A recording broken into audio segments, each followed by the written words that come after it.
Praise the Lord. प्रभूच्या नावाला धन्यवाद देतो. प्रियांनो, असं देव बाप्पाने अचानकली मला दाखवलं आणि जेव्हा देव दाखवतो ना तेव्हा मार्ग मोकळी करतो. ही देवाची सर्वात मोठी करण्याची पद्धत आहे किंवा कृती. त्यांनी दाखवलं ना मार्ग तो मोकळे करतो. मागील 2 दिवसापासून आईला आमच्या त्रास होतोय. रात्री 3 वाजता मी ब्रदरांना फोन केले. 3 वेळेस फोन केले. 3ही वेळेस फोन ब्रदरांनी कट केले. म्हणजे फोनच्या रिंगनी जागे झालेले ब्रदर पण हॅलो म्हणून कशाला फोन केलं एवढं विचारलं नाही त्यांनी. असं नाही करू. सेवकाला कोणत्याही वेळी देव बाप्पाने सुवेळी अवेळी तयार राहायस सांगितलंय. सेवकाला कुठून कोणाचा फोन कशा निमित्ताने येईल ना, प्रभू फोन करणाऱ्यांना सांगतो फोन कर, तेव्हा ते करतात. ना तर कोणाला फोन करायची काय आजच्या जमान्यात गरज राहिलेली नाही. पण सेवकाने आपलं कर्तव्य ओळखावं की मी सेवक आहे, मी समर्पित झालेलो आहे प्रभूला. आणि जो प्रभूला समर्पित झाला ना तो भेदभाव नाही करत. तो आलेला कॉल उचलतोच. कशासाठी? रात्रीच्या 3ला कोण असाच कॉल करेल का? करेल का कोणी रात्रीच्या 3ला? 3 वेळेस कॉल केले त्यांना. 3 वेळेस नाही उचलले त्यांनी फोन. मग 4था कॉल केलाच नाही. मग आई म्हणे नको करू. 3 कॉल केले नाही उचलले. मग मी दुसऱ्या पास्टरांना लावलं नगरला, MIDCला गायकवाडच आडनावाचे. त्यांना केल्याबरोबर 2 रिंगांनाच लगे उचलला. म्हणलं दुष्ट आत्मा आईला जरा त्रास देतोय ब्रदर, प्रार्थना करा. अशी प्रार्थना त्यांनी केली. 2 मिनटात दुष्ट आत्मा शांत झाला आणि मग आईला झोप आली. बघा, प्रभूमध्ये असून प्रभूच्या लोकांना जर दुष्ट आत्मा छळतोय तर अंतिम समय किती वाईट समय याचा तुम्ही विचार करा. अंतिम समय चांगला समय नाही. आणि ज्यांना विशेष करून लिहिता वाचता येत नाही ना, त्यांच्यावर तर सैतान हल्ले केल्याशिवाय अंतिम समयात राहणार नाही, याचं ते प्रमाण आहे. ज्याला वाचता येतं ना बायबल त्याच्याकडं तो येणार नाही, कारण ज्याच्याजवळ वचन आहे त्याच्याकडे येण्याची तो कधी चूक करत नाही. पण ज्याला वाचता येत नाही ना त्यांना तो त्रास दिल्याशिवाय राहणार नाही. घर बेचैन कसं करायचं पृथ्वीवरच्या प्रत्येक परिवारामधलं हे सैतानाला सांगायची गरज नाही. आज प्रत्येक ख्रिस्ती म्हणवणारं बहुसंख्य कुटुंब आहे ना, त्या कुटुंबामध्ये काही ना काही प्रॉब्लेम सैतान उभे करत आहे. आणि त्यामुळं काय होतं, बाकीच्यांचं खच्चीकरण होतं आहे. आता सेवकाच्या घरामध्ये असं व्हावं, किती ऐकणाऱ्यांना योग्य वाटेल का की सेवक घरामध्ये असताना अशा प्रकार? कारण सेवकाच्या घरामध्ये इतर सेवकांनी प्रार्थनेला येणं गरजेचं आहे. हा सेवक जर दुसरीकडे प्रार्थनेला जातो तर त्या सेवकाच्या घरी पण आता नगरमध्ये काही कमी आहेत का पाळक लोक? अनेक पाळक आहेत. परंतु कसं आहे, काही पाळकांची सेवा तोंड पाहू नये. घरदार चांगलं असलं, दान वगैरे चांगलं मिळालं तिथं ते कायम जाणार. पण जिथं जेमतेम दान भेटन, ज्यांची परिस्थिती मध्यमवर्गीय आहे, तिथं जाण्यासाठी ना मग 10 वेळेस विचार करते की जाऊ का नको. Praise the Lord brother. जाऊ का नको, करू का नको, हा विचार करते. परंतु ज्यांच्याबरोबर देव आहे ना त्यांना भीती बाळगण्याचं कारण नाही. देवबाप जाणतो की हा दास जर दुसऱ्या परिवारांना वचनाने तृप्त करतोय तर याच्या परिवाराला सहाय्यता कशी करायची देवबापाने आत्तापर्यंत सांभाळ म्हणून आम्ही चाललो.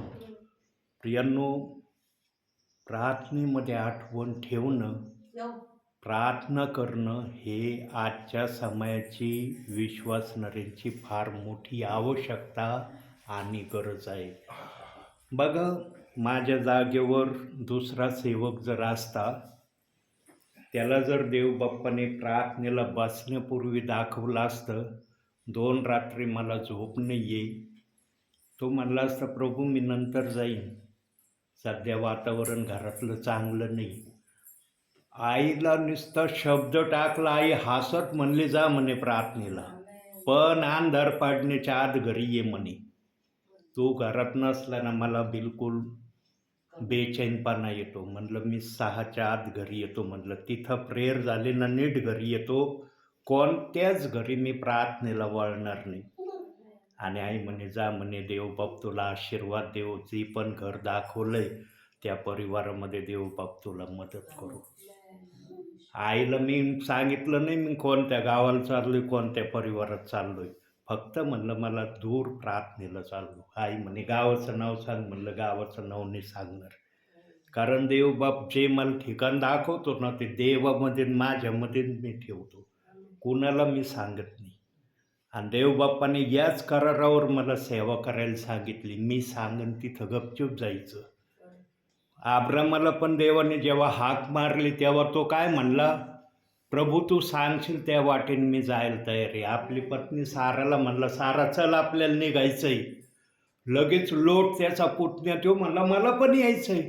तो म्हणला चल, तुला यायचं तर चल माझ्याबरोबर. त्याने आपली पत्नी सोबत घेऊन 4च जण ऊर देशातून प्रभूच्या सांगण्याने बाहेर निघाले. आणि मग पुढं चालून ते कसे प्रभूमध्ये वाढले, कसे प्रभूने त्यांना आशीर्वाद दिले, ते उत्पत्तीच्या 12व्या अध्यायाच्या पुढं आपल्याला दिसतं. प्रियांनो, ज्याला देव हाक मारतो ना तो कधी देवाच्या शब्दाचा इन्कार करत नाही, हे मला यातून सांगायचं आहे. म्हणून भक्तीची सुरुवात आपण प्रार्थनेने करूया. देवबाप्पाकडे आपण प्रार्थनापूर्वक जाऊया आणि प्रभूला आपण विनवूया की देवबाप्पा आज काय तू आमच्यासाठी निरोप आणलेला आहे, किंवा काय निरोपाने तू आज आमचं समाधान करणार आहे, ते आपण प्रार्थनेत गेल्यावर पाहूया. कोण करण प्रार्थना? आशाताई येते प्रार्थना करता तुम्हाला? करा. धन्यवाद धन्यवाद धन्यवाद. पवित्र पवित्र पवित्र अति पवित्र सेनाधीश परमेश्वरा, माझ्या पवित्र आत्मा, खरोखर देवबाप्पा तुम्ही सहाय्य केलं, दादांना इथं घेऊन आलेस आमच्यामध्ये परमेश्वरा. या दोन्ही कुटुंबांना तुम्ही देवबाप्पा खरोखर या दादाला तुम्ही आमच्यासाठी इथं घेऊन आलेस म्हणून तुम्हाला धन्यवाद देते माझ्या जिवंत परमेश्वरा. खरोखर देवबाप्पा तुम्ही त्यांच्याद्वारे असं सामर्थ्याचं वचन पाठवा माझ्या प्रभू. देवबाप्पा स्वर्गातून तू त्यांच्याशी बोल देवा, त्यांच्या मुखातून तू आमच्याशी बोल आणि तुझ्या नावाचे गौरव कर बाप्पा. आमच्या दोन्ही कुटुंबाला, दादाच्या कुटुंबाला, ज्यांनी बाप्पा त्यांच्या आईसाठी परमेश्वरा दुसऱ्यांना प्रार्थना करायला आणि परमेश्वरा त्यांनी फोन उचलला, पण देवा तू त्यांची कळवळ ऐकली परमेश्वरा. त्यांच्या आईला तू आरोग्य दिलंस तुझ्याद्वारे परमेश्वरा माझ्या राजा. आज परमेश्वरा ते इथं आलेच बाप्पा, पण त्यांच्या घराला देखील तू आरोग्य दे. त्यांच्या मम्मीला तू खरोखर तुझा देवी हात पुढे करून आशीर्वादित कर, कारण ते इथं सेवेसाठी आलेत, पण तिथं त्यांच्या मम्मीचा तुम्ही सांभाळ करा माझ्या प्रभू आणि तुमच्या नावाचे गौरव करा. येणारं वचन आमच्यासाठी आशीर्वादाचं करा आणि तुमच्या नावाचे गौरव आमच्या दोन्ही घरात होऊ दे माझ्या प्रभू. दादा देव तुमच्या नावाचे गौरव करा. इथं बसलेल्या प्रत्येक व्यक्तीला देव बाप्पा त्या वचनाद्वारे तू त्यांची पकड घे माझ्या प्रभू. तुझ्या वचनाने देव बाप्पा प्रत्येकाच्या मनाचं बाप्पा प्रगटीकरण होऊ दे, प्रत्येकाला तुझा आशीर्वाद भेटल्या जाऊ दे आणि तुझ्या नावाचे गौरव दे. येशूच्या नावाने केलेली तुडकी मुडकी प्रार्थना परमेश्वरा येशूच्या नावाने मागतो म्हणून पित्यात आहे. आमेन. प्रियांनो, देवाच्या राज्यामध्ये येणं अवघड नाही, पण देवाच्या राज्यामध्ये टिकणं कठीण आहे. यायला कुणी पण देवाच्या राज्यात येतो, परंतु त्याला प्रभूच्या राज्यामध्ये राहण्यासाठी, देवाच्या सांगण्याप्रमाणे वागण्यासाठी स्वतःला तयार करणं आजच्या समयामध्ये काही जणांना जड जात आहे. प्रियांनो, आम्ही जर वचन ऐकण्यामध्ये किंवा वचन वाचण्यामध्ये 24 तासातून कमीत कमी 20 मिनिटाचा वेळ जर आम्ही प्रभूला दिला ना, कमीत कमी 20 मिनिटाचा, देव म्हणत नाही 20च मिनिटाचा द्या, तुम्हाला जितका टाईम देता येईल तेवढा द्या, पण कमीत कमी 20 मिनिटं 24 तासामधले आम्ही बाजूला काढून ठेवलेच पाहिजे. या अंतिम समयामध्ये तरी शेवटचा पर्याय निर्णय आम्ही हा घेतलाच पाहिजे की मी माझ्या प्रभूच्या उपस्थितीमध्ये फक्त 20 मिनिटं जाईन. जो अशा प्रकारे प्रभूबरोबर आपली संगती ठेवीन ना, तोच आजच्या समयामध्ये प्रभूमध्ये सुरक्षित राहील. जो प्रभूमध्ये अशी आपली योजना करणार नाही ना, सैतान, एक वचन बघूया, प्रगटीकरण. बघा, बोलता बोलता देव बाप्पाने वचन दाखवलं, हे संदेशाचं वचन नाही हा. प्रगटीकरण 20वा अध्याय 3रं वचन बघा बरं काय लिहिलंय तिथं. 20वा अध्याय 3रं वचन, प्रगटीकरण.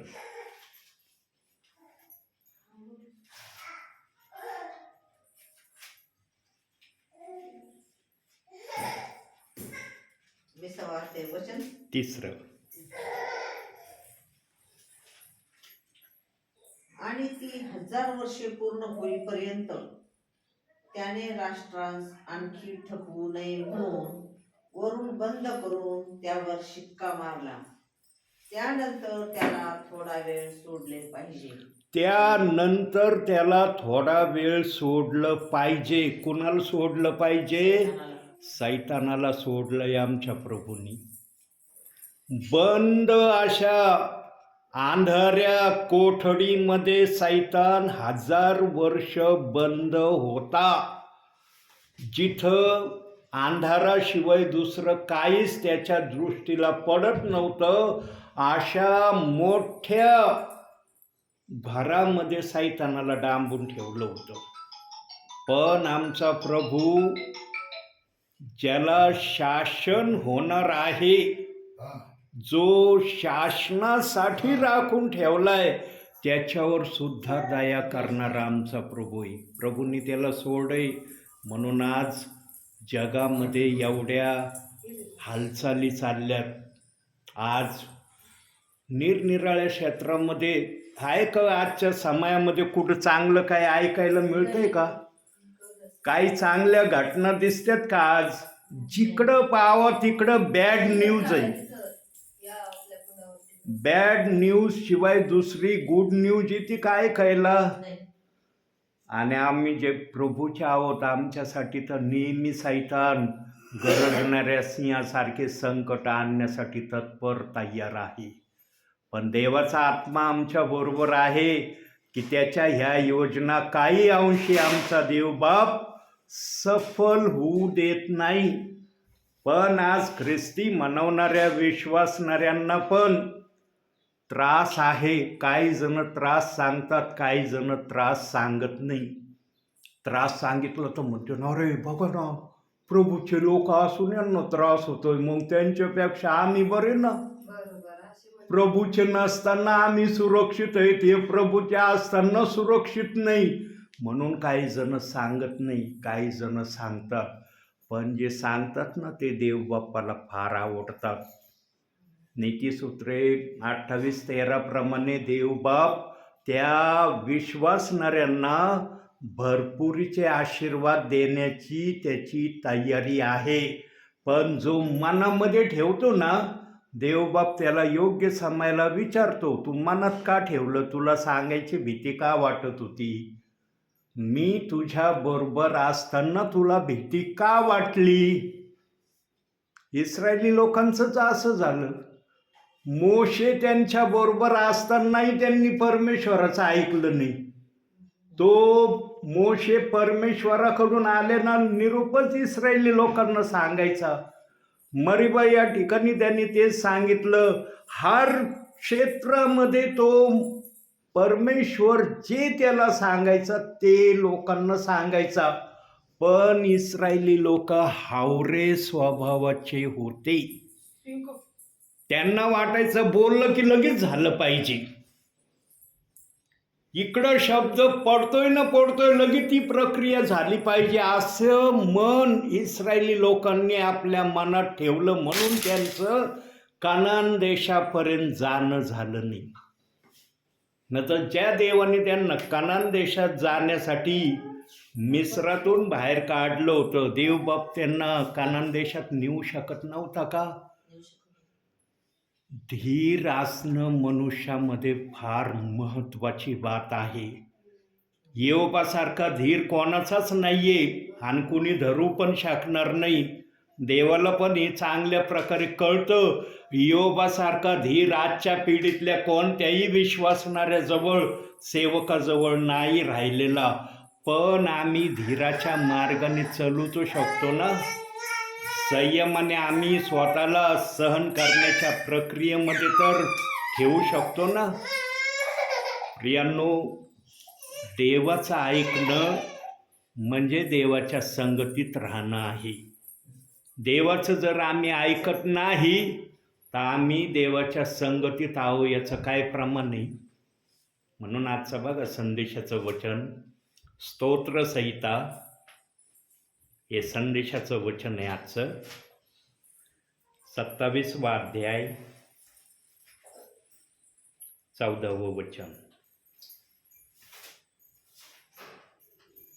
परमेश्वराची प्रतीक्षा कर, खंबीर हो, हिम्मत धर, परमेश्वराचीच प्रतीक्षा कर. बघा, परमेश्वराचं वचन 2 वेळेस विश्वासणाऱ्यांना, सेवकांना सांगत आहे, परमेश्वराची प्रतीक्षा कर म्हणजे वाट बघ. इस्रायली लोकांना पण मोशेच्या द्वारे प्रभूचा हाच निरोप होता, वाट बघा, तुमच्यासाठी कनान देश तयार आहे, पण माझ्या इच्छेने तुम्हाला मी कनान देशात नेईन. पण इस्रायली लोकांना आपल्या इच्छेने कनान देशात जाण्याची त्यांनी आशा धरली, म्हणून त्यांचं जाणं झालं नाही. प्रभूमध्ये आल्यावर स्वतःच्या इच्छा माराव्या लागतात. जो ख्रिस्तामध्ये येतो, बाप्तिस्मा घेतो ना, देवाचा आत्मा त्याला आपोआप आपल्या इच्छा मारायसाठी तयार करतो. पण त्याच इच्छा मारायला देवबाप तयार करतो ज्या इच्छा तुमच्यासाठी घातक असतात. देवबाप पण उठून सुटून कोणतीही इच्छा मारायला नाही सांगत तुम्हाला. ज्या तुमच्या भावी जीवनाला त्रास देणाऱ्या इच्छा आहेत ना, ज्या तुमच्या हृदयात दडून बसल्यात, त्या इच्छा पवित्र आत्मा बाहेर काढतो आणि त्या आम्ही सोडून देण्याची तयारी प्रभूला प्रार्थनेमध्ये दाखवतो. प्रियांनो, कनान देशामध्ये सगळे इस्रायली लोक गेले असते, पण इस्रायली लोकांनी आपल्या मनाने चालणं सोडून दिलं नाही. ते जर प्रभूच्या सांगण्याने चालले असते तर मोशेला कधीच एक वाईट शब्द सुद्धा बोलले नसते, गोटे उचलले नसते मोशेला मारण्यासाठी. पण त्यांना आपल्या मनाने चालणं आवडत होतं. आणि काही जण तर बोलले, फारोच्या गुलामगिरीमध्ये आम्ही लसूण खात होतो, मटण खात होतो, कांदा खात होतो, आम्ही पालक खात होतो, काय काय भाज्यापाल्यांचे नावं दिलेत निर्गमाच्या पुस्तकामध्ये. इथं तर जंगलामध्ये नुसतं जंगल आणि झाडं दिसतेत आणि डोंगर दिसतेत, इथं तर कुठं पाणी दिसत नाही, तर मांसाचं तर नावच घ्यायचं नाही इथं. अशा प्रकारे इस्रायली लोक प्रभूच्या सानिध्यात असूनही मोशेशी कुरकुर केली आणि या त्यांच्या वागण्यामुळं त्यांचं कनान देशात जाणं देवबापाने लांबणीवर टाकलं. मिसरपासून कनान देश 11 दिवसाचा प्रवास होता, 11 दिवसाचा. देवाने 40 वर्ष लावले त्याला. बघा, 11 दिवसाला देवबापाने 40 वर्षामध्ये बदललं.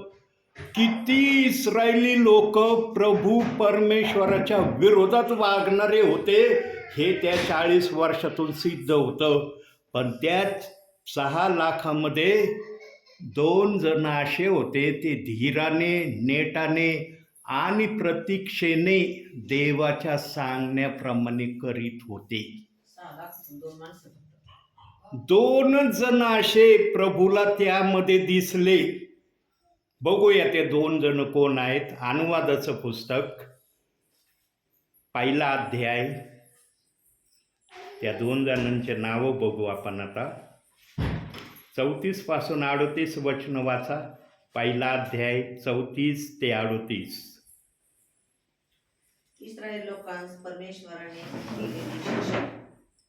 तेव्हा प्रभूचे बोलणे ऐकून परमेश्वराचा कोप भडकला आणि तो शपथ वाहून म्हणाला, जो उत्तम देश तुमच्या पूर्वजांना देण्याचे मी शपथपूर्वक वचन दिले होते, तो देश या दुष्ट पिढीतील माणसांपैकी एकाच्याही दृष्टीस पडणार नाही. यफुन्नेचा मुलगा कालेब हा मात्र तो पाहिल. ज्या भूमीला त्याचे पाय लागेल तो मी त्याला व त्याच्या वंशजांना देईल, कारण तो परमेश्वराला पूर्णपणे अनुसरला आहे. तुमच्यामुळे माझ्यावरही परमेश्वर रागावून म्हणाला की तूही त्या देशात प्रवेश करणार नाहीस, पण तुझ्या सेवेस हजर राहणारा नूनाचा मुलगा यहोशवा ह्याचा होईल. तू त्याला धीर दे, कारण तो देश इस्रायेलास वतन म्हणून तो मिळवून देईल. बघितलं, वचनामध्ये मोशेला देखील देवबाप सांगत आहे की तुला देखील मी तिथं पाठवणार नाही, पण नूनाचा मुलगा यहोशवा याला मात्र तू त्या देशामध्ये जाण्यासाठी तयार कर. बघा, परमेश्वराच्या नेत्राने फक्त 2 जणांना पाहिलं, कालेबाला, यहोशवाला, आणि हेच योग्य परमेश्वराच्या नजरेत ठरले की कनान देशामध्ये त्यांचे पाऊल पडले. आणि जेव्हा त्यांचे पाऊल त्या देशात पडले ना, पाऊल पडताच ती भूमी आशीर्वादित झाली. आज बघा, इस्रायलामधले फळं, इस्रायलामधली हर वस्तू आज तिला काय मार्केटिंगमध्ये व्हॅल्यू आहे. इस्रायल देशामधली कोणती वस्तू असो ती आज प्रसिद्ध झालेली, तिचं नाव लौकिक झालेलं आहे. का? कारण कालेब आणि यहोशवाचे पाय त्या भूमीला लागल्याबरोबर ती भूमी आशीर्वादित झाला असं वचनात आम्ही वाचलं. कारण जे देव बाप्पाचं ऐकतात ना, देव बाप त्यांचे पायाचे तळवे सुद्धा आशीर्वादित करतो. आणि त्या तळव्याने पूर्ण इस्रायल देश आशीर्वादित झाला. वचन वाचणे, वचन समजणे हा 2 भाग आहे. अख्खा देश कालेबाच्या 1 पाऊल ठेवण्याबरोबर इस्रायल देश आशीर्वादित झाला. फळ झाडं आशीर्वादित झाले, शेती आशीर्वादित झाली, यंत्रसामुग्री सर्व काही आशीर्वादित झाले. आजच्या समयामध्ये इस्रायलचे वस्तू बघा, शेतीमध्ये इस्रायलाची जी टेक्नॉलॉजी आहे, जे पाण्याचं सिंचन पद्धती बघा, शेतामध्ये इस्रायलाचीच ती सिंचन पद्धती ठेवली. कारण जी पण वस्तू त्या ठिकाणातून बाहेर येते ना, त्या वस्तूला डिमांड आहे. का डिमांड आहे? कारण देवाने तसा आशीर्वाद दिला आहे, तो काढून घेतला नाही बरं का. म्हणून इस्रायल देशामध्येच आमच्या प्रभू येशू ख्रिस्ताचं जाणं झालं. पृथ्वीच्या पाठीवर इस्रायल देश होता का? दुसरे देश नव्हते का? बायबलमध्ये हिंदुस्तान नाव दिलेलं आहे. बायबलमध्ये हिंदुस्तान हे नाव नेहम्याच्या पुस्तकात दिलं आहे. देव हिंदुस्थानात का नाही उतरला? इतक्या छोट्या देशामध्ये देव बाप्पाला जाणं आवडलं, पण आमचा भारत देश मोठा होता, तिथं येशू ख्रिस्ताला येणं का नाही आवडलं? कारण ज्यांचे पाऊल त्या भूमीला लागून परमेश्वराने आशीर्वादित केलं, त्याच ठिकाणी परमेश्वराच्या पुत्राला, प्रभूला पाठवणं आवडलं. म्हणून प्रभू बेथलेम शहरामध्ये आमच्यासाठी जन्माला आला. प्रियांनो, देव बाप्पाच्या मनामधल्या योजना, मनामधल्या कल्पना ना त्याच्या आत्म्याशिवाय सांगण्यास कोणीच समर्थ होणार नाही. कारण देवाच्या आत्म्याला ज्या प्रकारे सांगणं मान्य होतं ना, त्या प्रकारे आमची बुद्धी कधी सांगण्यास तत्पर राहणार नाही. याचं ते प्रमाण आहे. प्रतीक्षा आम्हाला करायला सांगितलेली आहे. प्रतीक्षामध्ये 2 गोष्टी असतात बरं का. ह्या 2 गोष्टी आम्ही आमच्या भावी जीवनामध्ये पाळणं गरजेचं आहे. पहिली प्रतीक्षा काय आहे? आमचा बाप्तिस्मा झाल्यानंतर धीराने नेटाने प्रभूच्या नावामध्ये चालणं, हर प्रकारचं संयम धरणं, खंबीर होणं, देवासाठी सदैव सेवेसाठी तत्पर राहणं, हे बाप्तिस्म्यानंतरचं पहिलं आद्य कर्तव्य आहे. आणि दुसरं काय? प्रभूने 9 कृपादान बायबलमध्ये आमच्यासाठी दिलेत. हे बक्षीस आहेत आम्हाला. 9 प्रकारचे बक्षीस बायबलमध्ये 1 कोरिन्थीकराच्या 12व्या अध्यायामध्ये ठेवलेत. या 9 बक्षिसापैकी देवाचा आत्मा एखादं तरी बक्षीस त्याच्या नावावर वचनाप्रमाणे प्रक्रिया करणाऱ्या विश्वासणाऱ्याला तो गिफ्ट म्हणून दान देतो. बिना गिफ्टचं कोणत्याच विश्वासणाऱ्याला, सेवकाला प्रभू ठेवीत नाही, एकलही ठेवीत नाही. पण ज्यांचा बाप्तिस्मा जसा यार्देन नदीमध्ये येशू ख्रिस्ताने डुबून बाप्तिस्मा घेतला, त्याप्रमाणे ज्यांचा बाप्तिस्मा झाला त्यांच्यासाठीच हे गिफ्ट आहेत. लक्षात ठेवा प्रियांनो, गिफ्ट जे आहेत ना प्रभूचे, ते जे वचनाप्रमाणे ज्यांनी प्रक्रिया केली त्यांच्यासाठी आहेत. बाकी मग वचनात सांगितलेलं आहे की दुष्ट आत्मे देखील, काढूया एक वचन आता, दुष्ट आत्मे आले म्हणून. 2 कोरिन्थीकर याचा 14वा अध्याय 11वं वचन बघा.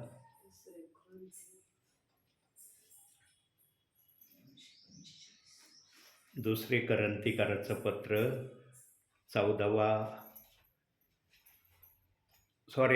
अध्याय 14वं वचन. दुसरं 11वा अध्याय 14वं वचन बघा बरं.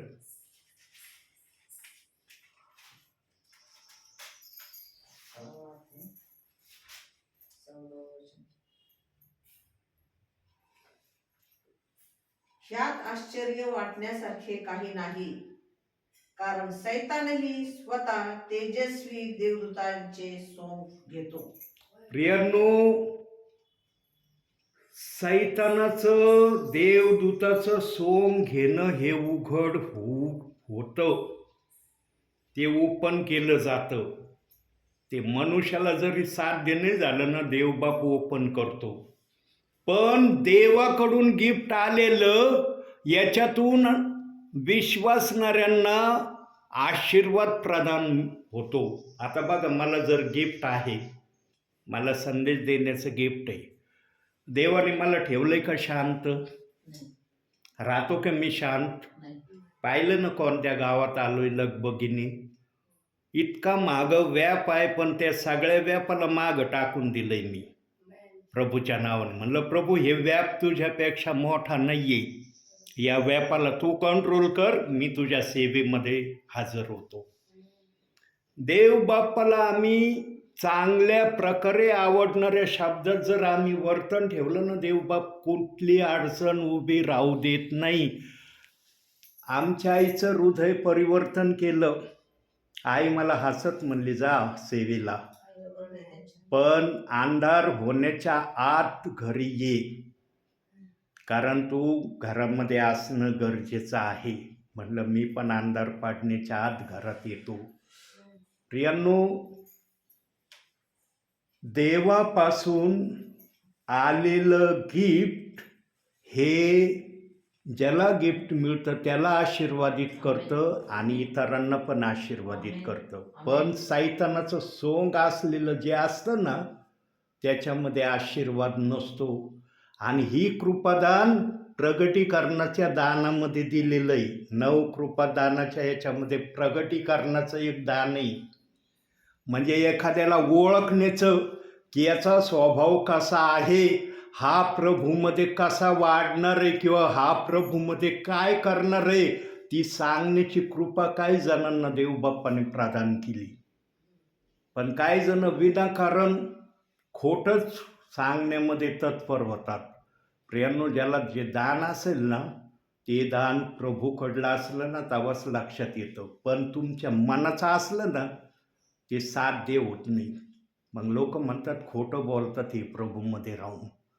प्रियांनो, एखाद्याच्या वर्तणुकीतून, वागण्यातून जर तुम्ही काय सांगितलं तर ते देवबाप्पाला कळतं, अरे यांनी त्यांच्याबरोबर आचरण केलं आहे, राहिलेत त्यांच्या संगतीत थोडं का, त्यांच्याबरोबर राहण्याचे यांच्याजवळ अनुभव आहे, त्या कारणाला धरून जर बोललं तर देवबाप मान्य करतो. पण जर तुम्ही त्यांच्या संगती राहिले नाही, अनुभव घेतला नाही, वेळ घालवला नाही, काही सांगत राहिले आणि तसं घडलं नाही तर ऐकणारं काय म्हणन, काही बोलतात राव प्रभूमध्ये राहून, खोटं बोलतात. प्रियांनो, 1-2 जणांनी अशा चुका केल्या, एकाने केलं ना ते सगळ्यांवर येतं. म्हणून ख्रिस्तांनी सांगितलंय, माझ्या नावाने होय तर होय बोला, नाही तर नाही बोला, यापुढचा अधिक वाईटापासून आहे, असं 5व्या अध्यायात सांगितलंय ना मत्तेच्या. प्रियांनो, प्रतीक्षा करणं म्हणजे देवाच्या संगतीमध्ये आम्ही स्वतःला अनुभवणं आहे. प्रतीक्षा ही साधी बात नका समजू.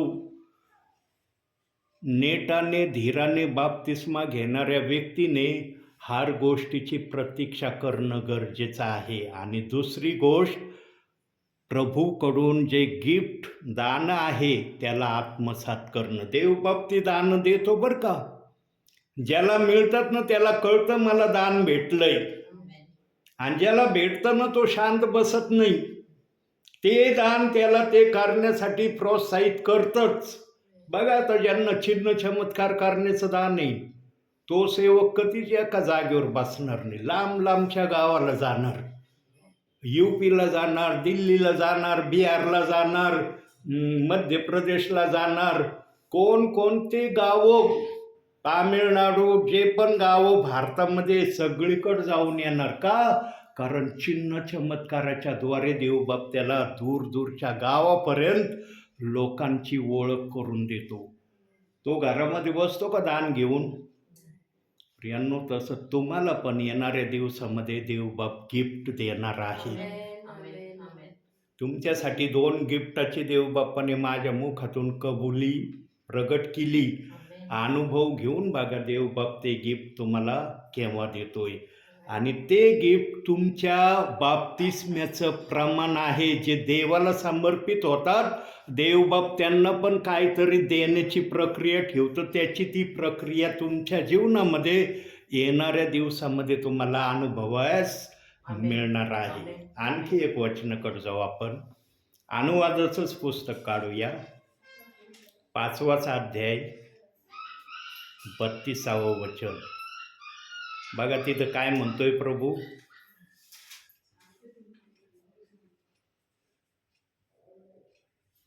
म्हणून तुम्ही आपला देव परमेश्वर ह्याच्या आज्ञा काळजीपूर्वक पाळा, उजवी डावीकडे वळू नका.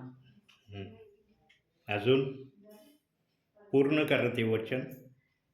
ज्या मार्गाविषयी तुमचा देव परमेश्वर ह्याने तुम्हाला आज्ञा केली आहे त्याच मार्गाने तुम्ही चाला, म्हणजे तुम्ही जिवंत राहाल व तुमचे कल्याण होईल, आणि जो देश तुम्ही वतन करून घेणार आहात त्यात तुम्ही चिरकाल राहाल. आमेन. काय वचन सांगतंय? तुम्ही आज्ञा पालन करा, माझ्या सांगण्यामध्ये राहा, माझी इच्छा पूर्ण करणं हे तुमचं ध्येय ठेवा. मी सांगन त्या वाटेने चालण्यासाठी सदैव स्वतःला प्रभू समोर नम्र ठेवा. अनेक गोष्टी त्या वचनातून देवबाप आम्हाला सांगत आहे. देवबाप्पांनी जेवढ्या आता गोष्टी सांगितल्या यातल्या किती गोष्टी आज विश्वासणारा प्रभू समोर करत आहे. ज्या काय 3-4 गोष्टी पवित्र आत्मा माझ्या मुखातून बोलला त्या गोष्टीपैकी किती गोष्टी आजचे विश्वासणारे येशू ख्रिस्ताचा स्वीकार केल्यानंतर त्याप्रमाणे चालत आहेत. जो आज्ञा पालन करणारा असतो ना, ध्यान देऊन ऐका प्रियांनो, फार महत्वाचं पवित्र आत्मा बोलते.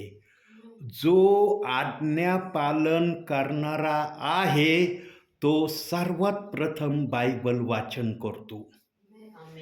ही त्याची सर्वात मोठी उत्तमातली उत्तम क्वालिटी आहे. कारण देवाला जर आम्हाला भेटायचं आहे ना, आम्ही म्हणतो ना मला देवाला भेटायचं आहे, तर वाचनामध्येच देव आम्हाला भेटतो. अन्य ठिकाणी देव आम्हाला मिळत नाही. म्हणून हे बायबल आम्हाला दिलंय. हे बायबल देण्याचे कारण पवित्र आत्म्याजवळ पुष्कळ आहेत, पण तो आपल्या इच्छेने आपले कारण आपल्या विश्वासणाऱ्याला आपल्या समयात सांगणार आहे. प्रियांनो, बायबल वाचन करणं म्हणजे आमच्या आत्म्याला प्रभूच्या इच्छेप्रमाणे तयार करणं आहे.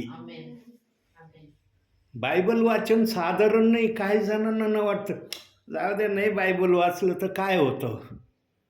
प्रियांनो, देवाने बायबल वाचण्यासाठी जुन्या करारामध्ये जेव्हा मिसर देशातून इस्रायली लोक बाहेर पडले तेव्हा त्यांच्याजवळ बायबल होतं का?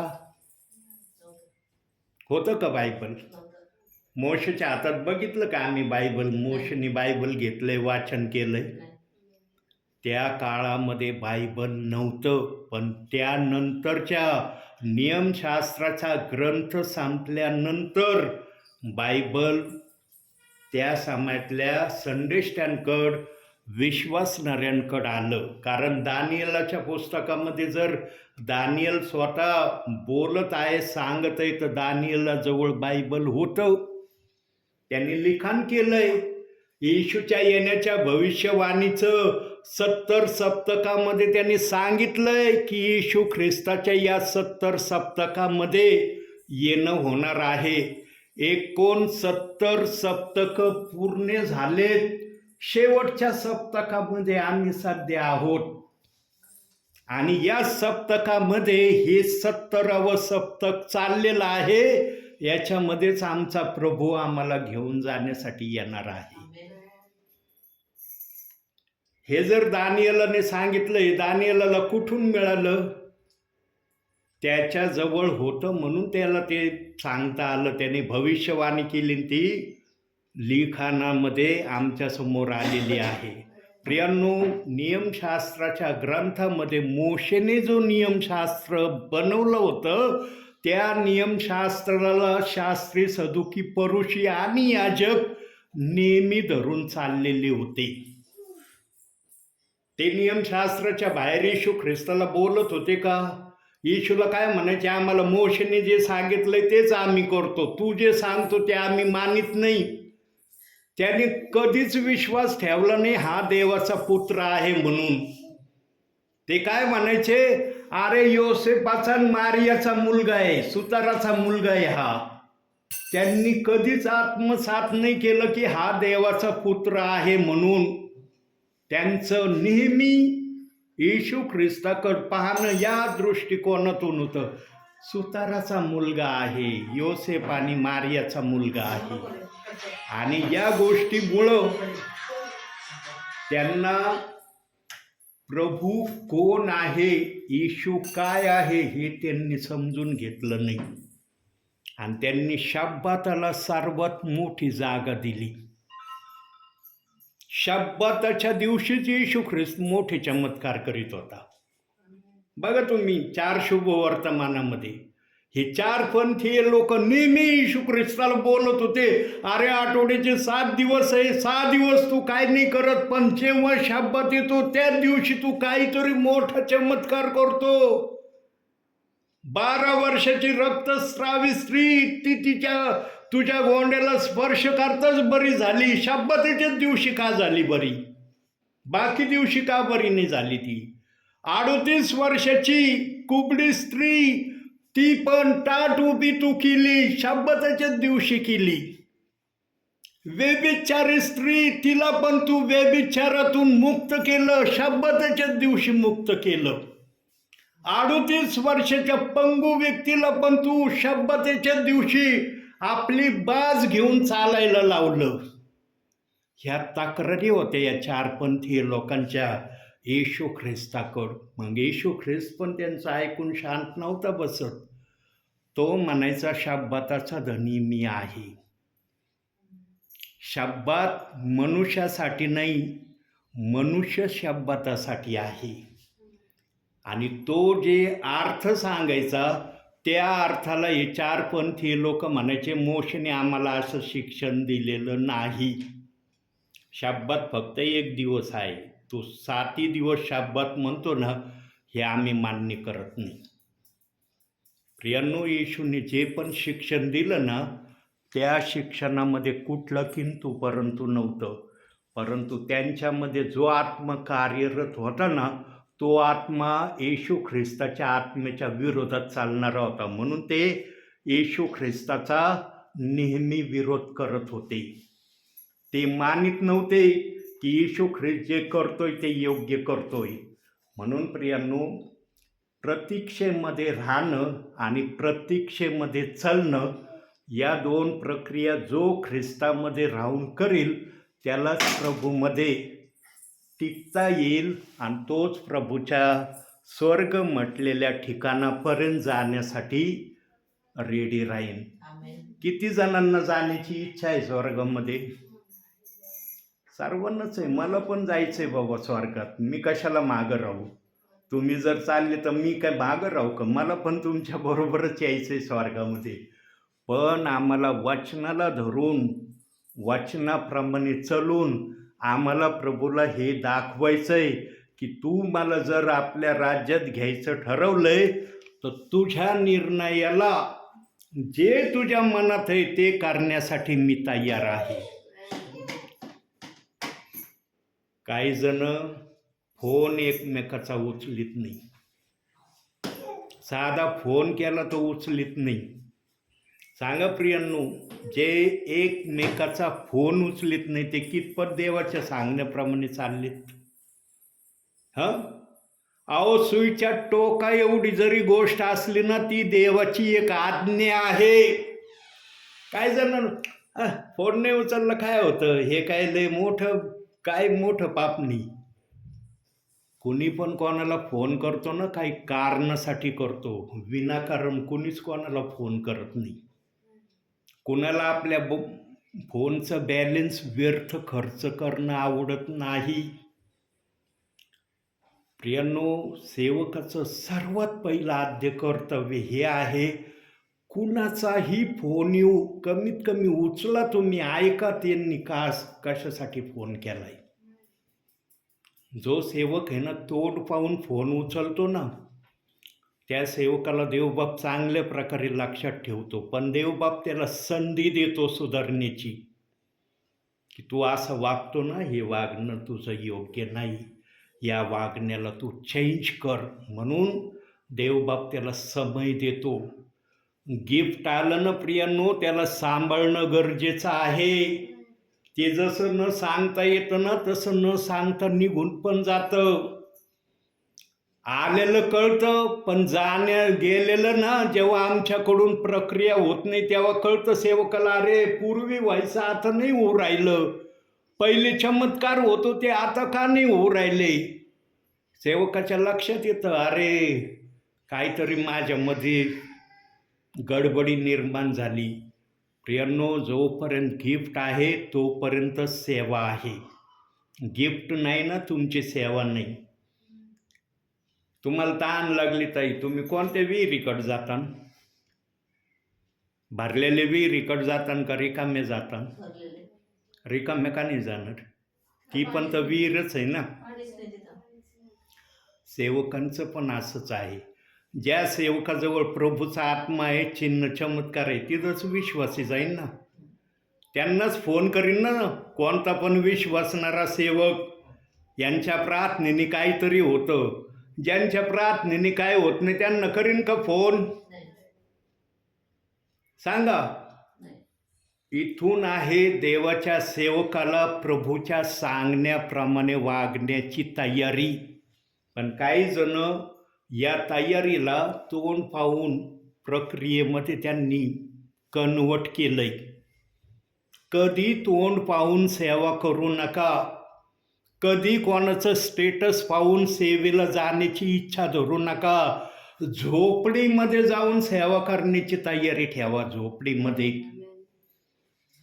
मी ट्रिनिटीच्या सेवेमध्ये भेंड्याच्या घरामध्ये सेवेला जायचो. ज्या पण गावाला मला संस्था पाठवायची, भेंड्याच्या घरात मी संदेश दिलाय. अजूनही काही परिवार म्हणतात खरंच तो पाळक होता म्हणे. भेंड्याच्या घरामध्ये संदेश सांगायचा. तेव्हा इतके माझ्या संदेशाला धार होती. असा संदेश यायचा. 1 महिन्यामध्ये माझ्याजवळ कितीतरी परिवार यायचे. इतकी सेवेला धार होती. पण ही धार कालांतराने माझी पण थोडी थोडी कमी झाली. का कमी झाली माहिती का? आम्ही देवाचं ऐकलं नाही, देवाच्या सांगण्याप्रमाणे केलं नाही. आमची धार बोधट होते. लक्षात ठेवा. धार बोधट केव्हा होती? जेव्हा ती काम नाही करत तेव्हा धार बोधट होती. तुम्ही जर सेवेला रेग्युलरली नाही गेले, तुम्हाला जर अहमपणा आला, हो मी एकदा जरी गेलो, कार्य होतं, आठवड्यातून एकदाच जाईन, बाकी घरी बसन, त्यावेळेला तुमच्या धारेला बोधटपणा लागायला सुरुवात होती. आणि हे माझ्याबरोबर झालं ट्रिनिटीच्या सेवेमध्ये. आणि जेव्हा जाग आली ना तेव्हा वेळ निघून गेली होती. आणि जेव्हा वेळ निघून गेली तेव्हा देवबाप्पाने मला प्रेषित 2:38 वाचनासाठी हाक मारली. बघा माझ्या जीवनाचं कसं प्रभूकडे येण्याचं टर्निंग पॉईंट आहे. हे मी खरं सांगतोय. संदेशामध्ये जर बोलत आहे तर हे खोटं बोलत नाही. जेव्हा माझी धार बोधट झाली ना तेव्हा देवाने मला या वाचनाच्या बाप्तिस्म्यासाठी हाक मारली. इकडं निकामी पाहिलं तेव्हा देवाला वाटलं इथं हा निकामी झालाय, इकडं बघूया ह्यो करण्यासाठी रेडी होतो का. पण तिथं मी माघार नाही घेतली. म्हणलं प्रभू मी तयार आहे. सगळं सोडून दिलं प्रभूसाठी. मी सांगतो ना 2 वर्ष हालापेष्टा खूप सहन केल्या मी. नको झालं 2 वर्ष मला. 2 वर्ष मला 2000 वर्षासारखे वाटले. आणि देवाला म्हणलं तुझ्या वाचन करालो, अशा परिस्थितीमध्ये राहण्यासाठी आलो का? योबासारखा आमच्यामध्ये तो धीर आणि तो संयम नाही आहे. आम्हाला थोडं सहन करण्याची आहे सहनशीलता. पण योबाने आपले मुलं, आपले शेत, आपलं राजापद सगळं त्यागलं. इतका त्याग आजच्या कोणत्याही विश्वासणाऱ्यामध्ये नाहीये. तोंडाने बोलतील ते की आम्ही योबासारखं करू, योबासारखं वागू. पण जेव्हा तशी परिस्थिती येईल ना तेव्हा ते तुला उलटून बोलल्याशिवाय राहणार नाही. योबने बोलला उलटून बरं का. पत्नीने योबाला तयार करण्याचा प्रयत्न केला की तू आता देवा बरोबर उलट सुलट बोल. त्याने एकच वाक्य पत्नीला बोलला, देवाकडून सुखच घ्यावे का, दुःख घेऊ नये का. एवढंच एक वाक्य आपल्या पत्नीला तो बोलला. त्यानंतर योबाचं त्याच्या पत्नीबरोबरचं संभाषण दिलेलंच नाही. या शब्दानंतर त्याच्या पत्नीचा उल्लेखच आलेला नाही. मग जेव्हा डबल आशीर्वाद मिळतो त्यावेळेला पत्नी पश्चाताप हृदयाने त्याच्याकडे आले असन.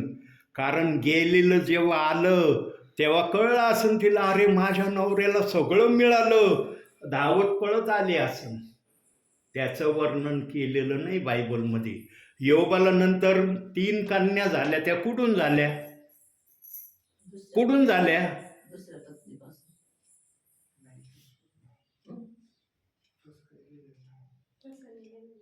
दुसरी त्या स्त्रीपासून झाल्या. फक्त पहिल्याच पत्नी. हा, पाहिलं का देवा? दुसऱ्या पत्नीचा उल्लेखच नाही. गेलेली पत्नी परत आली. हा त्याच्यावर गेलं खरं. जेव्हा नव्हतं तेव्हा ती म्हणली, काय उद करत बसलास, देवाचं नाव घेणं सोडून दे आणि मरून जा. म्हणली का नाही योग 2 अध्याय 10व्या वचनामध्ये? तेव्हा योग म्हणतो देवाकडून सुखच घ्यावं का दुःख घेऊ नये का? त्याच्यानंतर योबाचं आणि त्याच्या पत्नीचं संभाषण पुढं दिलेलंच नाही. मग डायरेक्ट जेव्हा डबल आशीर्वाद मिळतो तेव्हा त्याची पत्नी त्याच्याकडे आलेल्याचे वचन तिथं दिले नाही. योबाने दुसरं लग्न नाही केलं प्रियांनो, त्या स्त्रीपासून. पण नंतरच्या ज्या कन्या झाल्या त्या स्त्रीपासून योबाला अख्ख्या राज्यामध्ये त्या कन्यांसारख्या कन्या नव्हत्या असं वचनात सांगितलंय. इतक्या सुंदर कन्या दिल्या देवबाप्पाने. डबल आशीर्वाद दिला. हे बघा, डबल आशीर्वाद जर आला तर मुली देखील अतिशय सुंदर देवबाप्पांनी दिल्या. योबाने दुसरं लग्न नाही केलं प्रियांनो. बायबल कुठंच सांगत नाही योबाने दुसरं लग्न केलं. पण काही गोष्टी गुप्त ठेवल्या. योबाच्या पत्नीचं येणं ते वर्णन केलेलं नाही. पण तीच पत्नी आली आणि मग त्याने आपला संसार पुढं चालविला. काही गोष्टी गुप्त ठेवल्या देवबाप्पांनी. का? कारण जगात मावणार नाही एवढं मोठं बायबल अस्तित्वात येऊ नये म्हणून काही गोष्टी प्रभूंनी गाळल्यात. पण आत्मा आपल्या इच्छेने त्या प्रगट करतो. होतं का मला तरी माहिती? परंतु आज बोलण्यातून देवबाप्पांनी सांगितलंय योबाने दुसरं लग्न केलं नाही.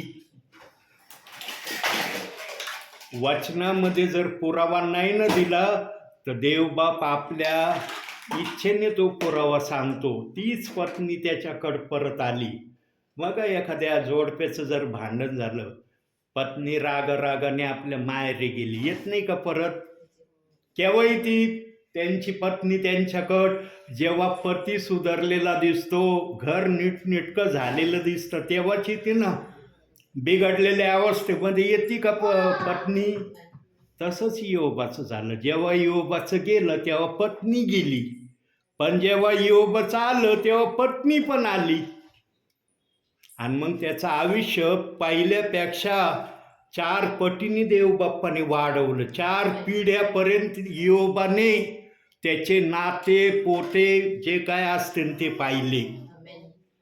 32वा अध्यायाचं तुम्ही ध्यान देऊन योबाला बघा कशा प्रकारचा निस्ता डबल आशीर्वादच नाही दिला. 4 पिढीपर्यंत योबाने आपल्या संततीला पाहिलं. वचन दिलंय. प्रियांनो, देवाकडून जेव्हा मिळतं ना आम्हाप मिळतं. हात राखून नाही मिळत. देवबाप खुल्या मनाने देत राहतो. पण देवाला खुल्या मनाने देण्यासाठी आम्ही तशा प्रक्रिया करणं गरजेचं आहे. 4 पिढीपर्यंत योबाने आपले सर्व संतती पाहिली. आम्हाला फक्त 1 पिढी पाहण्याची संतती पाहण्याचा अधिकार आहे. आमच्या मुलांची मुलं, बरोबर, मुलांच्या मुलांची संतती येईपर्यंत आम्ही राहतो का? काही आहेत भाग्यशाली विश्वासणारे की त्यांनी आपल्या मुलांच्या मुलाची आणि त्यांच्याही मुलाची संतती पाहिली. अतिशय ते भाग्यशाली. पण आजच्या पिढीमध्ये आपल्या मुलांची मुलं पाहण्यापर्यंतच आम्ही या जगामध्ये राहू शकतो. आजच्या समाजाच्या इतक्या खालच्या पातळीपर्यंत आम्ही आमच्या पापामुळं आलो. पाप हे देवाला मान्य नाही. पापाचा देव विरोधक आहे आणि पापाच्या स्वभावामुळंच लुसिफरला सैतान हे नाव देऊन प्रभूने हाकलून लावलं. नाहीतर एवढ्या आवडत्या पुत्राला टाकून द्यायला परमेश्वर एकाएकी कसं काही तयार झाला? त्याच्यामध्ये जो पापाचा गुण स्वभाव होता ना, त्या गुण स्वभावाला प्रभूने त्याला सांगितलं असन की हे काढून टाक तुझ्यामधून. पण तो म्हणला प्रारंभापासून मला पाप करण्याची इच्छा माझ्यामध्ये. मी कसं काढू याला? मी नाही काढू शकत. म्हणून वाचनात दिलंय, पहिले योहान 3:8 मध्ये दिलंय. वाचूया आपण ते वचन. पहिले योहान 3:8. बघा काय लिहिलंय तिथं सैतानाविषयी, प्रगटीकरणाच्या अलीकड, यहुदाच्या पुस्तकाच्या अलीकड पहिले योहान 3 अध्याय 8 वचन. पाप करणारा सैतानाचा आहे, कारण सैतान प्रारंभापासून पाप करीत आहे. सैतानाची कृत्ये नष्ट करण्यासाठीच देवाचा पुत्र प्रकट झाला. देव बाप्पाला आपला आवडता पुत्र नाकारण्यासाठी प्रभू स्वतः तयार झाला त्याच्या पापाच्या स्वभावामुळं. प्रभू परमेश्वराला माझा तो आवडता पुत्र आहे हे नाकारण्यासाठी सैतानाने, लुसिफरने प्रभू परमेश्वराला तयार केलं. आणि प्रभू परमेश्वराने पण त्याचं हे चॅलेंज मान्य करून त्याला पुत्र हे नाव काढून त्याला सैतान नाव दिलं. सर्वात आशीर्वादित नाव लुसिफर हे होतं त्याचं, पण देवाने ते शब्द काढून टाकले, तिथं सैतान नाव दिलं. मग जुनाट साप, आजगर हे नावं त्याला उपनावं दिली, पण त्याचं सर्वात आवडतं नाव लुसिफर होतं. लुसिफर सर्वात गोड नाव प्रभू परमेश्वराच्या नजरेमध्ये होतं, पण त्या गोड नावाला देव बाप्पांनी कडू नावामध्ये बदल केलं. कसं मन केलं असन बघ, ज्याने आवडत्या पुत्राची दर्जा उपमा दिली त्याला नावडतीचा पुत्र करण्यासाठी प्रभूच्या हृदयाला किती त्रास झाला असन. आम्ही सैतान म्हणतो, पण देवाला ते सैतान नाव देण्यासाठी देवाच्या हृदयाला किती वेदना झाल्या असतील. आज आमच्या मुलांना जर जरासं काय झालं तर आम्हाला कसं होतंय. आम्ही म्हणतो का होऊ द्या माझ्या मुलाला, मला फार आनंद होतोय बघून. म्हणते कोणती आई किंवा बाप, अरे मुलासाठी जीव देण्याची त्यांची तयारी होती. काय करावं आणि काय नाही, माझा मुलगा कधी व्यवस्थित होईल, माझी मुलगी कधी व्यवस्थित होईल. देवाने तशी ममता मनुष्याच्या हृदयात ठेवली, पण लुसिफरसाठी प्रभूंनी सगळी ममता बाहेर काढून फेकून दिली. विचार करा, प्रभूच्या आत्म्याला किती वेदना झाल्या असतील. आज तो लुसिफर झाला मान्य, पण देवाला ते लुसिफरचं सैतान नाव देण्यासाठी किती वेदनेतून जावं लागलं असेल.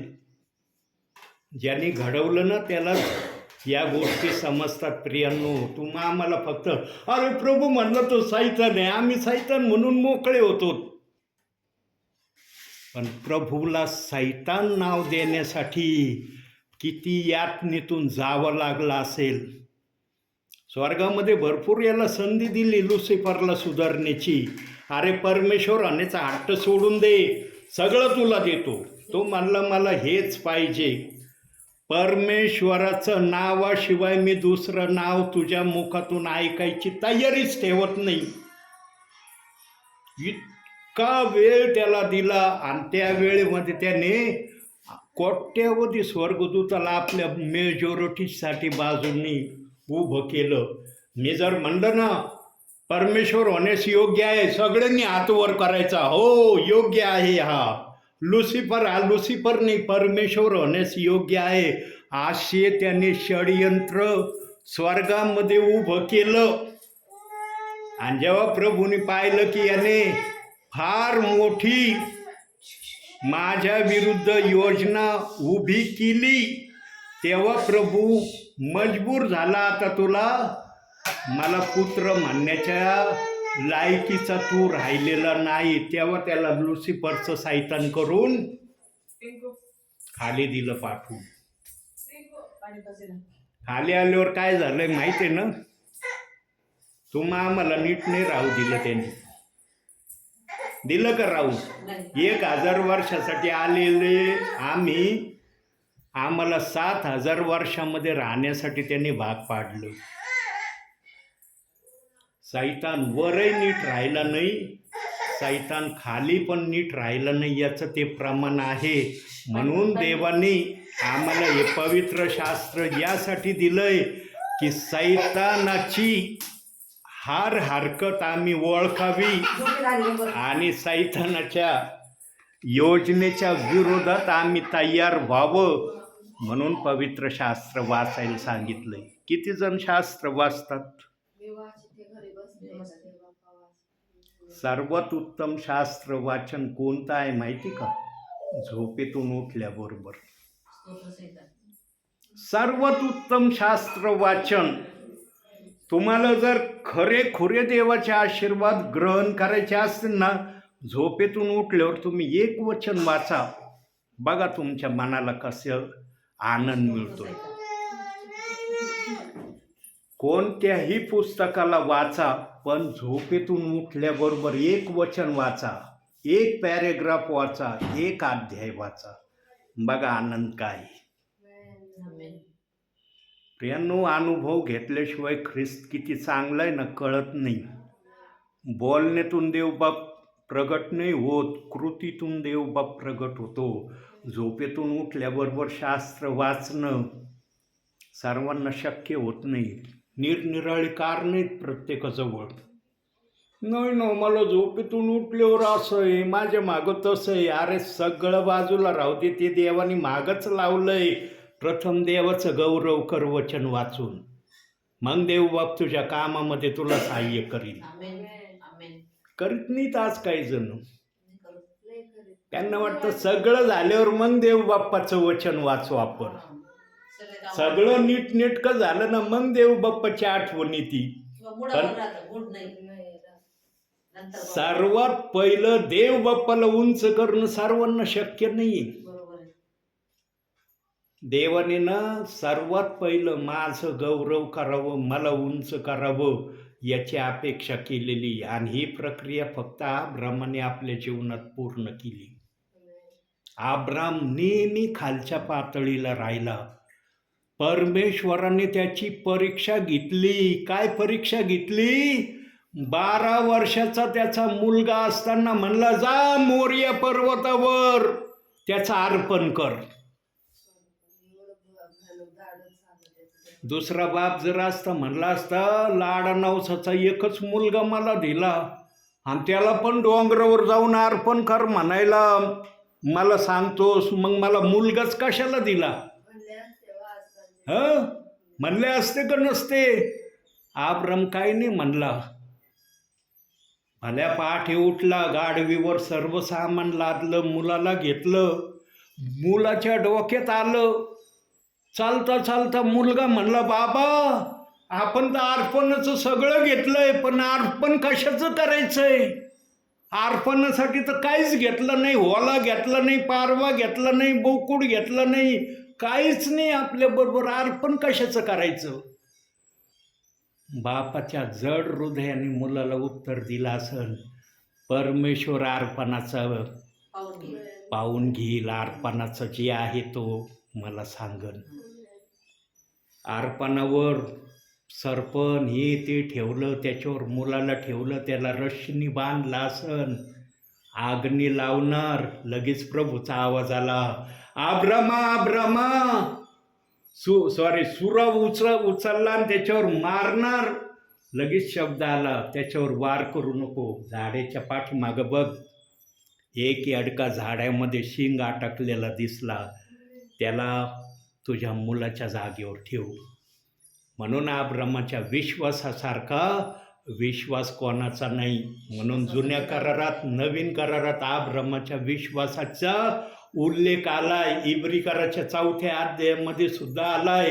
अब्रामासारखा आमचा विश्वास असणं गरजेचं आहे. आज किती जणांचा आहे विश्वास? किती जणांना म्हणता येतं अब्रामासारखा माझा विश्वास खंबीर आहे? हा विश्वास खंबीर ना बाप्तिस्म्यानंतर होतो. बाप्तिस्मा या खंबीरतेचं मार्गदर्शक आहे. म्हणून बाप्तिस्मा घेणं देव बाप्पाने सर्वांसाठी कंपल्सरी केलं आणि अब्रामाला म्हणला, हे धर्माचरण पूर्ण होण्यासाठी माझा बाप्तिस्मा कर. आमेन. आमेन. आणि अब्रामाने केला बाप्तिस्मा. देवाला धन्यवाद. आता अगोदर अब्राम तयार नव्हतं होत. तू देवाचा पुत्र आहेस, पवित्र आत्मेने भरलेला आहे, मी तुझा बाप्तिस्मा नाही करत, माझा बाप्तिस्मा तू कर.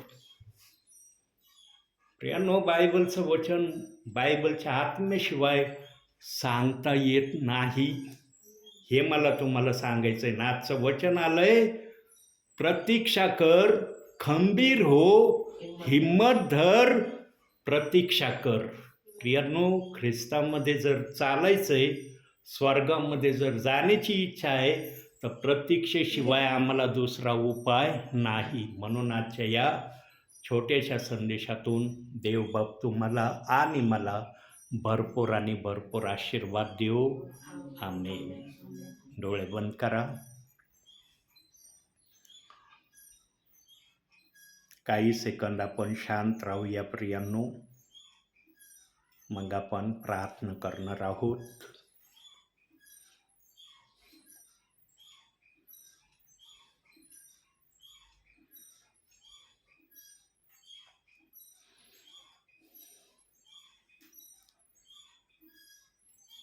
आपल्यासाठी शेवटची प्रार्थना सिस्टर करतील.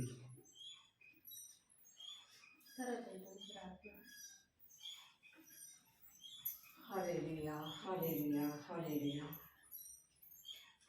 धन्यवाद परमेश्वर पित्या, धन्यवाद परमेश्वर पित्या, धन्यवाद परमेश्वर पित्या. धन्यवाद प्रभु यीशु, धन्यवाद प्रभु यीशु, धन्यवाद प्रभु यीशु. धन्यवाद पवित्र आत्मा, धन्यवाद पवित्र आत्मा, धन्यवाद पवित्र आत्मा. रात्रभर तू आम्हाला चांगलं सांभाळून आजचा दिवस तू आम्हाला दाखवलेला आहे.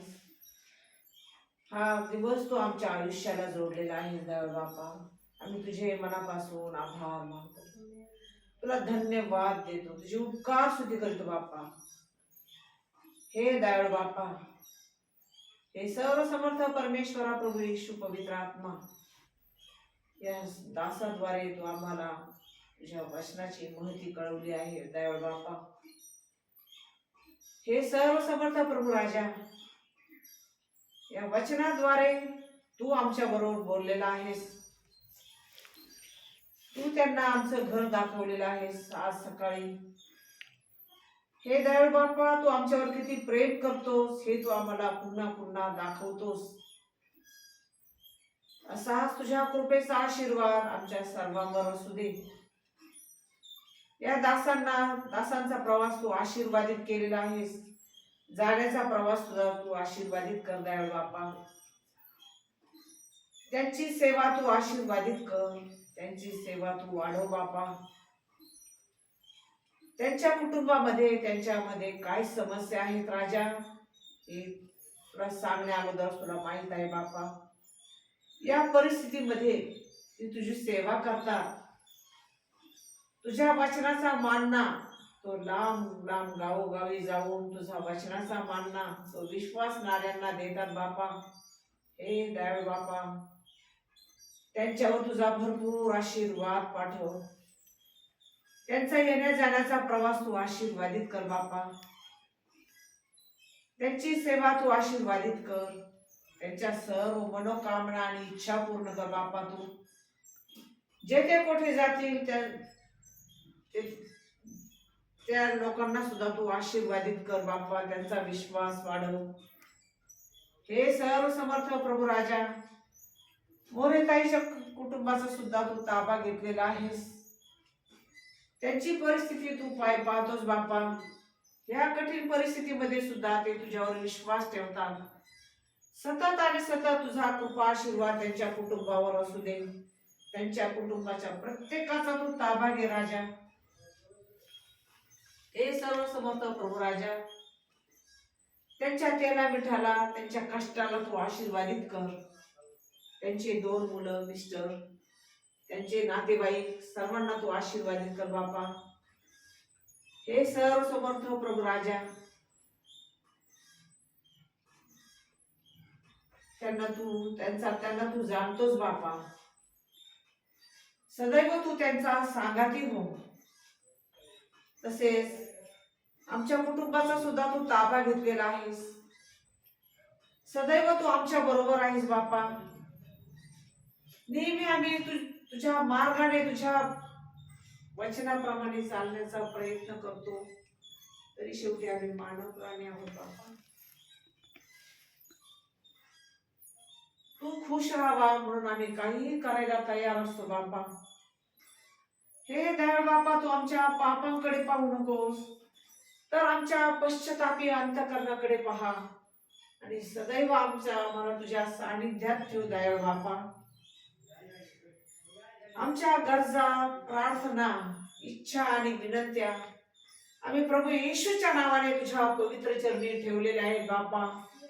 करता करविता तू परमेश्वर आहे राजा.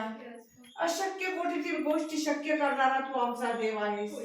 तू आमचा आशेचा देव आहेस. तू म्हटलेला आहे, बलाने नव्हे पराक्रमाने नव्हे, तर मी माझ्या आत्म्याने कार्यसिद्धी करीन. होय, तुझ्या आत्म्याने तू आमच्या कुटुंबामध्ये कार्यसिद्धी केलेली आहे. हे दयाळू बापा, आम्ही तुझे मनापासून आभार मानतो, तुला धन्यवाद देतो, तुझे उपकार स्तुती करीतो बापा. तू आम्हाला हे वचन दिलेलं आहेस, तुम्हारा मन आनंदित होगा और तुमसे तुम्हारा आनंद कोई छीन नहीं सकेगा. होय दयाळू बापा, तू आमचं मन आनंदित करणारा देव आहेस. वचन तुझे भरपूर आहेत बापा. तू त्या वचनाशी प्रामाणिक आहेस, परंतु आमचा विश्वास तू जास्तीत जास्त बळकट कर. अब्राहमासारखा आमचा विश्वास बळकट कर. कोणत्याही क्षणी तू आम्हाला डगमगू देऊ नकोस, तर सदैव तुझ्या सानिध्यात ठेव बापा. हे सर्वसमर्थ प्रभू राजा, या दासांचं घर तू आशीर्वादित कर. त्यांच्या आईला तू उत्तम आरोग्य देऊन आशीर्वादित कर दयाळ बापा. जेथे कोठे सेवेला जातात त्यांची सेवा तू आशीर्वादित करून बहुगुणित कर राजा. ही प्रार्थना धन्यता आणणारा आमचा प्रभू येशू ख्रिस्त याच्या पवित्र आणि गोड नामात करतो म्हणून तो आई. आमेन आमेन आमेन. हे आमच्या स्वर्गातील बापा, तुझे नाव पवित्र मानले जाऊ, तुझे राज्य येऊ, जसे स्वर्गात तसे पृथ्वीवर तुझ्या इच्छेप्रमाणे हो. आमची दर दिवसाची भाकर आज आम्हाला दे, आणि जसे आम्ही आमच्या अपराधांना क्षमा करतो, तसेच तू आमच्या अपराधांची क्षमा कर. तर आम्हाला मोहात देऊ नकोस, कारण राज्य, सामर्थ्य आणि गौरव ही सदा सर्व काळ तुझीच आहे. आमेन आमेन आमेन. प्रभु येशू रक्त की जय. प्रभु येशू रक्त की जय. प्रभु येशू रक्ताचा जय जयकार असो. आमेन आमेन आमेन.